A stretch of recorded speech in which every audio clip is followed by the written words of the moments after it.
Hi everyone. இந்த வீடியோவில் நம்ம என்ன பார்க்க போகிறோம்னா 12th ஸ்டாண்டர்ட் ஃபிசிக்ஸ்க்கான இம்பார்ட்டன்ட் 5 மார்க் பார்ப்போம். ஸோ கெமிஸ்ட்ரி எப்படி இருந்துச்சு, நல்லா எழுதுனீங்களா? ஸோ கண்டிப்பாக நம்ம சொன்ன கொஷின்ஸ் எல்லாம் வந்துச்சா எல்லாமே சொல்லுங்கள், சப்போர்ட் பண்ணுங்கள். அண்டு கீழே வந்து சப்ஸ்கிரைப் பட்டனை கிளிக் பண்ணி லைக் பண்ணுங்கள், வாட்ஸ்அப் சேனல் லிங்க்கில் வந்து ஜாயின் பண்ணுங்கள். Important 5 mark. ஸோ இதில் இருக்க 5 மார்க் மட்டும் படித்தால் எந்த மாதிரி கொஸ்டின் பேப்பர் கேட்டால் கூட 5 மார்க் எழுதிடலாம். என்னால் டேம் ஷோராக சொல்ல முடியும். நான் இங்கே ரொம்ப முடியாத பசங்களுக்கும் அண்ட் ரொம்ப வீக்காக இருக்கிறேன், நான் ஃபெயில் ஆகிடுவேன் நினைக்கிற பசங்களுக்கும் மோர் இம்பார்ட்டன்ட் எல்லா யூனிட்லேயும் சொல்கிறேன். நான் இங்கே வந்து பாக்ஸ் பண்ணலை, நான் அப்படியே வாயிலே சொல்கிறேன், நோட் பண்ணிக்க. இப்போது என்னெல்லாம் 5 மார்க் இருக்குதுன்னு சொல்லிவிட்டு அந்த யூனிட்டில் சொல்லிவிட்டு அதில் என்ன இம்பார்ட்டன்ட் அது சொல்கிறேன். அது மட்டும் ரொம்ப வீக்காக இருக்கும் படிச்சுக்கோங்க, நல்லா படிக்கிறவங்க எல்லாமே படிக்கும். Unit 1 axle line equal line. இந்த வீடியோவில் 5 மார்க்கும் பார்க்க போகிறோம், 2 மார்க் 3 மார்க் பார்க்க போகிறோம், இம்பார்ட்டன்ட் ப்ராப்ளம் பார்க்க போகிறோம், எல்லாமே பார்க்க போகிறோம். சரியா? ஏன்னா ஒரு நாள் தானே கேப் இருக்குது, படிக்கணும்ல. ஸோ அப்போ ஆக்சியல் லைன் ஈக்குவல் பிளைன், அடுத்து பொட்டன்ஷியல் டியூ டைபோல். ஸோ இது மூணு question. Electric field due to infinite long charge wire, charge plane sheet, spherical shell. So காஸ்லாவோட 3 அப்ளிகேஷனும் படிச்சுக்கோங்க. Van de Graaff generator. சரி, இதில் எது more important? Axial line equal line, potential, electric field due to long charge wire, அதுக்கப்புறம் Van de Graaff. இது மட்டும் ரொம்ப வீக்காக இருக்கவங்க படித்தா போதும், மீதி இருக்க எல்லாமே டாப்பர்ஸ் படிங்க. Unit 2 microscopic model, internals of cell using voltmeter, Wheatstone bridge, meter bridge, potentiometer, comparison EMF. காம்ப்ரமைசேஷனே கிடையாது. 2வது 5வது 8வது லெசன் மட்டும் ஃபுல்லாக படிச்சுங்க. ஸோ அப்போ 2வது லெசன் 5 கொஸ்டின் இருக்குது, 5 கொஸ்டினுமே படிச்சிரு. Unit 3 long straight conductor, Biot Savart law, ரொம்ப இம்பார்ட்டன்ட். சர்க்குலர் காயில், பயோட் சாவர்ட்லோட application. Long straight conductor, Ampere circuit எல்லாம் ரெண்டும் கன்ஃபியூஸ் ஆகிடுதிங்க. அடுத்த cyclotron, force between parallel conductor, force ஆனே கரண்ட் கேரிங் கண்டக்டர். சரி, இதில் எது important? Long straight conductor note பண்ணிக்கோங்க, சர்க்குலர் காயில் நோட் பண்ணிக்கோங்க, சைக்ளோட்ரான் நோட் பண்ணிக்கோங்க, force between parallel conductor note பண்ணிக்கோங்க, ஃபோர்ஸ் ஆனே கரண்ட் கேரிங் கண்டக்டர் நோட் பண்ணிக்கோங்க. ஸோ ஏதோ ஒரு கொஸ்டின் தான் போகும், அவ்வளோதான். நோட் பண்ணியிருப்பீங்கன்னு நினைக்கிறேன். அடுத்தது 4வது question, M12 = M21 show mathematically. இந்த கொஸ்டின் வந்து இப்படி தான் கேட்பாங்க. Orientation of coil, transformer, pure inductance, RLC, AC single phase generator. இதில் எந்த கொஸ்டின் படிக்கணும் அப்படின்னா அதாவது ரொம்ப ஸ்லோ லேர்னர்ஸ்க்கு orientation of coil, transformer, RLC series மட்டுமாவது ஒழுக்கமாக படிங்க. அடுத்த unit 5 Maxwell integral form, emission spectra, absorption spectra, 3மே படிச்சிருங்க. அடுத்த unit 6 mirror equation and lateral magnification, 2மே போடணும். Fizeau's method, lens makers, angle of deviation by prism and refractive index, இதுவுமே இம்பார்ட்டன்ட் தான். Single spherical surface, dispersive power. So ரொம்ப முடியாத பசங்களுக்கு mirror equation, Fizeau's, lens makers, angle of deviation by prism and refractive index, இந்த 4 படிச்சுக்கோங்க. Unit 7 Young's double slit, setup, path difference. இது வேறு.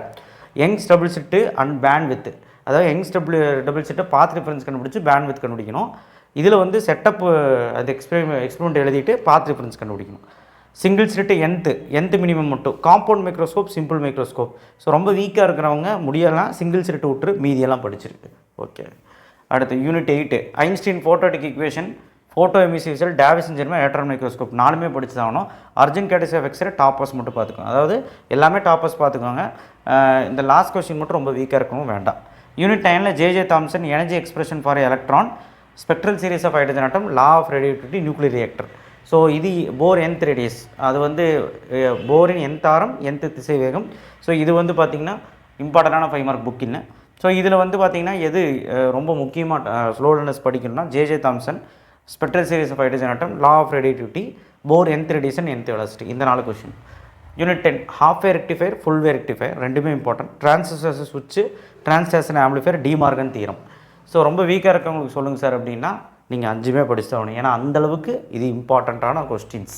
So 2 mark 3 mark பார்த்துடலாம், கூடயே ப்ராப்ளம்ஸ் பார்த்துடலாம். 5 மார்க்ஸ் என்ன சார் இவ்வளோ இருக்குது அப்படின்னு கேட்டால் ஃபுல் போர்ஷன் வரும்போது இப்படி தான் இருக்கும். ஸோ ஒரு லெசன்லேயும் 5 கொஸ்டின் அந்த மாதிரி தான் கொடுத்துருக்கேன். ஸோ ஒழுக்கமாக உட்காந்து படிங்க. கண்டிப்பாக டெரிவேஷன்ஸ் எல்லாம் போட்டு பாருங்கள், சும்மா கண்ணில் பார்க்காதீங்க. அண்ட் எக்ஸ்ப்ளனேஷன்ஸ் எல்லாம் வந்து பார்த்திங்கன்னா ஓனாக படித்து எழுதுகிற மாதிரி பாருங்கள். 2 மார்க் 3 மார்க்கை பொறுத்த வரைக்கும் ஸ்லோ லேர்னர்ஸ்க்கு நான் இங்கே சொல்லியிருக்கேன் பாருங்கள். யூனிட் 1, 2, 5, 8, 7, 10, 3, 4 இந்த யூனிட்டில் மட்டும் 2 மார்க் 3 மார்க் கான்சன்ட்ரேட் பண்ணுங்கள். உங்களால் ஓரளவுக்காவது நல்லா எழுத முடியும். 4 2 மார்க் 4 3 மார்க் எழுத முடியும். ப்ராப்ளம்ஸ் வந்து கம்பல்சரி எதில் வரும்னா 2, 4, 5, 7, 8, 9 இதில் தான் கம்பல்சரி வரக்கு வாய்ப்பு இருக்குது. சரி, ப்ராப்ளம் பார்த்துடலாம். அதுக்கு முன்னாடி தியரி பார்த்துடலாம். 2 மார்க் யூனிட் 1 2 மார்க் வந்து பார்த்திங்கன்னா இவ்வளோ இருக்குது, எல்லாமே படித்தது தான். ஃபஸ்ட் லெசனில். போலார் அண்ட் நான் போலார் மாலிகுல், முனைவுள்ள மூலக்கூறு முனைவற்ற மூலக்கூறு என்றால் என்ன, எடுத்துக்காட்டுடன் விளக்கு. ஸோ காஸ்லா வந்து புக்கின் தானே. அடுத்த 3 மார்க்கில் ரோமன் நம்பர் 3ல் கூலும் ஃபோர்ஸ், கிராவிடேஷன் ஃபோர்ஸ். இது பாருங்கள் 7 கொஸ்டின் தான் இருக்குது. 7மே இம்பார்ட்டன். அந்த capacity series parallel, obtain potential to point charge, parallel plate capacitor, அதுக்கப்புறம் வந்து பார்த்திங்கன்னா ஒப்டைன் காஸ்லா ஃப்ரம் கூலும்ஸ்லா, இந்த கொஷின்ஸ் தான். அப்ளிகேஷன் ஆஃப் கெப்பாசிட்டர், மின்தேக்கியின் பயன்பாடுகள் ரொம்ப இம்பார்ட்டண்டான ஒரு 3 மார்க். யூனிட் 2 மார்க்கில் இது படிச்சுக்கோங்க. ரொம்ப வீக்காக இருக்கணும்னு நான் இங்கே எழுதியிருக்கேன், ஓகேவா. யூனிட் 2 ஃபுல்லாக படிச்சுக்கோங்க. எல்லா லா, கிறிஸ்டோஃப் லா, ஜூல்ஸ் லா, பெல்டியர், தாம்சன் எல்லாமே இம்பார்ட்டன்னு, நல்லா படிங்க. 3 மார்க்கில் கொஞ்சமாக தான் இருக்குது, இதில் பார்த்துக்கோங்க. Principle of potentiometer, drift velocity and current, I = NEVD, அந்த மைக்ரோஸ்கோபிக் மாடல் ஆஃப் கரண்ட்டோட அந்த கொஸ்டினோட I = NEVDயோட நிப்பாட்டுறதுக்கு அது முடி கேட்பாங்க. அதாவது ரிலேஷன் வித் ட்ரிஃப்ட் வெலாசிட்டி கரண்ட்டுன்னு ட்விஸ்ட் பண்ணி கேட்பாங்க. அடுத்தது யூனிட் 3 வந்து பார்த்திங்கன்னா 2 மார்க் இது, 3 மார்க் வந்து இது. ஸோ கம்மியாக தான் இருக்குது 3 மார்க்கும் 2 மார்க்கும். How current sensitive galvanometer increases படிச்சுக்கோங்க, புக்கின். யூனிட் 4 2 மார்க்கில் வந்து பார்த்திங்கன்னா கொஞ்சம் இருக்குது, பட் ஆனால் வந்து எல்லாமே நிறைய லா இருக்குது. ஸோ அதனால் யூனிட் 3யும் 4 ஸ்கிப் பண்ணக்கூடாது. 3 மார்க் வந்து பார்த்திங்கன்னா புக் பேக்லேயே வந்து 7, 8, 16, 10. Advantage and disadvantage of AC over DC, AC pure resistor. அடுத்தது இது புக்கின். யூனிட் 5 வந்து 4 கொஸ்டின் தான். அதுக்கப்புறம் 3 மார்க்கில் ஒரு 3 கொஸ்டின் பார்த்துக்கோங்க. அடுத்து யூனிட் 5 ஈஸியாக. யூனிட் 6 வந்து பார்த்திங்கன்னா 2 மார்க் இது, 3 மார்க் இது. 3 மார்க்கில் 11th 1ல் கண்டிஷன் ஆல்சோ, சரியா, கண்டிஷன் ஆல்சோ சேர்த்து படிங்க. யூனிட் 7ல் 2 மார்க் கம்மியாக தான் கொடுத்துருக்கேன். 3 மார்க்கில் இதெல்லாம் படிங்க. 32ல் ப்ரூஸ்டர்ஸ்லாம் மட்டும் ப்ரூஃபோட படிங்க. அடுத்தது 8th லெசன், அதுலேயுமே சின்ன யூனிட் 2 மார்க் படிச்சுக்கோங்க. 3 மார்க் வந்து ரொம்ப கம்மியாக இருக்குது, எல்லாமே ஈஸி. ஃபோட்டோ எமிசிவ் செல்லு, அந்த application of photo emissive cell, X-ray, அதுக்கப்புறம் வந்து பார்த்திங்கன்னா டி ப்ரோக்லே எலக்ட்ரான், இதெல்லாம் தான் இருக்குது. அப்ளிகேஷன் ஆஃப் எக்ஸ்ரே வந்து பார்த்திங்கன்னா புக்கின்னு, அதில் படிச்சுக்கோங்க. டி ப்ரோக்லே வேவ் வந்து matter wave, lambda = h/mv calculate பண்ணுறது புக்கின்னு, அதையும் சேர்த்து படிச்சுக்கோங்க. யூனிட் 9 2 மார்க்கு இவ்வளோ கொடுத்துருக்குறேன். 3 மார்க் வந்து பார்த்திங்கன்னா ரோமன் நம்பர் 2, ரோமன் நம்பர் 3ல் இருக்குது. ரொம்ப சூப்பரான யூனிட்டு. இதில் 3 மார்க்கெலாம் ஈஸியாக இருக்கும், இவ்வளோ தான் இருக்குது. So number of nuclear properties of nuclear force, இப்போ இது வந்து புக்கின்னு, ஓகேவா. சரி, அடுத்தது யூனிட் 10. யூனிட் 10 பொறுத்த வரைக்கும் 2 மார்க்கும் 3 மார்க்கும் கொடுத்துருக்கேன். 2 மார்க் இதில் நிறையா இருந்தாலுமே ஈஸியாக தான் இருக்கும். 3 மார்க்கை பொறுத்த வரைக்கும் ரோமன் நம்பர் 2லேயும் இருக்குது, ரோமன் நம்பர் 3 இருக்குது, நல்லா படிச்சுக்கோங்க. What is Zener diode and application, advantage and disadvantage of AM, இதையும் பார்த்துக்கோங்க புக்கின்னு. டயக்ராம் கேட்பாங்க இந்த லெசனில். Figure number 10.26, 27, 28, which means NPN டிரான்சிஸ்டரை CE, CC, CB மோடு. அதுக்கப்புறம் இந்த டயக்ராம்லாம் கேட்பாங்க, ரொம்ப இம்பார்ட்டண்ட்டான டயக்ராம். 10.39, 10.35, 10.14, 10.15 இதெல்லாமே நீங்கள் பார்த்துக்கணும். ஸோ டயக்ராம் கொஸ்டின் இதில் வரக்கு வாய்ப்பு இருக்குது. அடுத்தது இதில் யூனிட் 11 வேண்டாமான்னு கேட்டால் வேண்டாம். டாப்பர்ஸ் மட்டும் புக் பேக்கில் 2 மார்க் மட்டும் பார்த்துக்கோங்க, அதெல்லாம் வேண்டாம். ஷார்ட் ஆன்சர் மட்டும் பார்த்துக்கோங்க. ஆனால் எனக்கு தெரிஞ்ச 11th லெசன் வேண்டாம். ஒரு கொஸ்டின் வந்தால் வரும், இல்லைனா வராது. 5 மார்க்கில் வராது, ஓகே, பயப்படாதீங்க, அதனால் வேண்டாம். ப்ராப்ளம்ஸ் வந்து பார்த்திங்கன்னா யூனிட் 6 நான் கொடுத்துருக்குற எக்ஸாம்பிள் சம் மட்டும்தான். யூனிட் 7 ஏன்னா இந்த யூனிட்டெல்லாம் அவங்க கம்பல்சரி கேட்க வாய்ப்பு இருக்குது.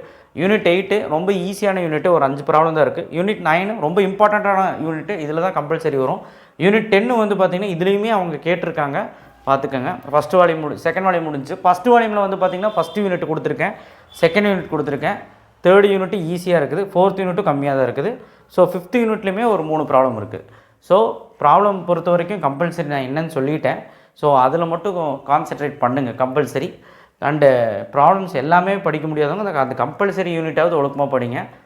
இல்லை ப்ராப்ளம்ஸே படிக்க முடியாதவங்க விட்டுருங்க, தியரியாவது ஒழுக்கமாக பார்த்துட்டு போங்க. 60 மார்க் பக்கம் எடுக்கலாம். ஸோ ப்ராப்ளம்ஸ் கம்பல்சரி இதில் தான் வரும். ஸோ இந்த PDF உங்களுக்கு கிடைக்கும், கண்டிப்பாக வந்து சப்போர்ட் பண்ணுங்கள். என்ன பிளானு, ஒரு நாள் என்ன பிளான் ஃபிசிக்ஸ் படிக்க முடியுமா அப்படிங்கிறத வந்து நெக்ஸ்ட் வீடியோவில் வந்து பேசலாம். கண்டிப்பாக சப்போர்ட் பண்ணுங்கள், சப்ஸ்கிரைப் பண்ணுங்கள். தேங்க்யூ.